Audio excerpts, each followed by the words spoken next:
Syederalun, awal tahun 2020, masyarakat Kecamatan Jangka Biren membuka satu objek wisata baru di kawasan pantai di Desa Kuala Cerape.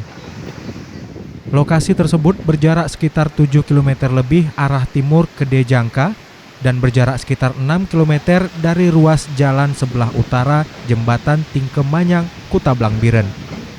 Kepala desa setempat bernama Anwar mengatakan areal yang dijadikan objek wisata itu lebarnya mencapai 40 meter dengan panjang mencapai 1 km. Dibukanya objek wisata tersebut sebagai salah satu bidang usaha desa dan peluang kerja bagi masyarakat serta sebagai tempat rekreasi. Kawasan bibir pantai yang terhampar luas menambah kenyamanan pengunjung untuk bersantai. Anwar menambahkan lokasi memang sedikit jauh dari ruas jalan nasional. Kemudian ruas jalan juga belum dilakukan pengerasan.